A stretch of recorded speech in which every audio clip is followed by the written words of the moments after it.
Não sabeis que os vossos corpos são membros de Cristo? E eu, porventura, tomaria os membros de Cristo e os faria membros de meretriz? Absolutamente não. Ou não sabeis que o homem que se une à prostituta forma um só corpo com ela? Porque, como se diz, serão os dois uma só carne. Mas aquele que se une ao Senhor é um espírito com ele. Fugir da impureza. Qualquer outro pecado que uma pessoa cometer é fora do corpo, mas aquele que pratica a imoralidade peca contra o próprio corpo. Acaso não sabeis que o vosso corpo é santuário do Espírito Santo que está em vós, o qual tendes da parte de Deus, e que não sois de vós mesmos? Porque fostes comprados por preço. Agora, pois, glorificai a Deus no vosso corpo.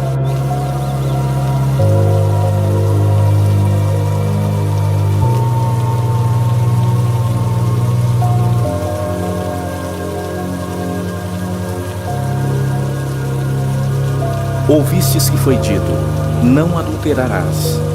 Eu, porém, vos digo: qualquer que olhar para uma mulher com intenção impura, no coração já adulterou com ela. Se o teu olho direito te faz tropeçar, arranca-o e lança-o de ti, pois te convém que se perca um dos teus membros, e não seja todo o teu corpo lançado no inferno. E se a tua mão direita te faz tropeçar, corta e lança de ti, pois te convém que se perca um dos teus membros, e não vá todo o teu corpo para o inferno. Assim também vós considerai-vos mortos para o pecado, mas vivos para Deus em Cristo Jesus.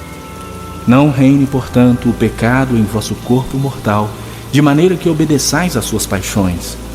Nem ofereçais cada um os membros do seu corpo ao pecado, como instrumentos de iniquidade, mas oferecei-vos a Deus como ressurretos dentre os mortos, e os vossos membros a Deus como instrumentos de justiça. Porque o pecado não terá domínio sobre vós, pois não estáis debaixo da lei, e sim da graça, feitos servos da justiça. Falo como homem por causa da fraqueza da vossa carne. Assim como oferecestes os vossos membros para a escravidão da impureza e da maldade para a maldade, assim oferecei agora os vossos membros para servirem à justiça para a santificação. Porque quando éreis escravos do pecado, estáveis isentos em relação à justiça. Naquele tempo, que resultado escolhestes? Somente as coisas de que agora vos envergonhais, porque o fim delas é morte. Agora, porém, libertados do pecado, transformados em servos de Deus, tendes o vosso fruto para a santificação e, por fim, a vida eterna.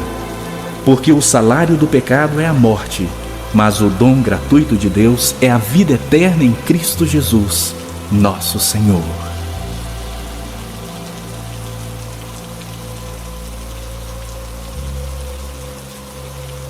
Não vos façais, pois, idólatras como alguns deles, porquanto está escrito: o povo assentou-se para comer e beber, e levantou-se para divertir-se.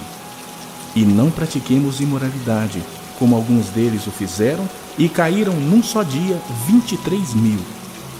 Não ponhamos o Senhor à prova, como alguns deles já fizeram, e pereceram pelas mordeduras das serpentes. Nem murmureis, como alguns deles murmuraram, e foram destruídos pelo exterminador.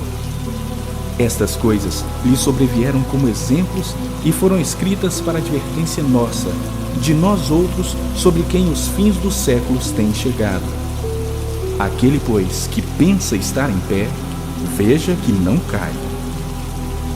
Não vos sobreveio tentação que não fosse humana, mas Deus é fiel e não permitirá que sejais tentados além das vossas forças. Pelo contrário, juntamente com a tentação, vos proverá livramento, de sorte que a possais suportar. O que era desde o princípio, o que temos ouvido, o que temos visto com os nossos próprios olhos, o que contemplamos e as nossas mãos apalparam com respeito ao Verbo da vida. E a vida se manifestou, e nós a temos visto e dela damos testemunho, e vô-la anunciamos, a vida eterna, a qual estava com o Pai e nos foi manifestada. O que temos visto e ouvido, anunciamos também a vós outros, para que vós igualmente mantenhais comunhão conosco. Ora, a nossa comunhão é com o Pai e com o seu Filho, Jesus Cristo. Estas coisas, pois, vos escrevemos para que a nossa alegria seja completa. Ora, a mensagem que da parte dele temos ouvido e vos anunciamos é esta: que Deus é luz, e não há nele treva nenhuma. Se dissermos que mantemos comunhão com ele e andarmos nas trevas, mentimos e não praticamos a verdade.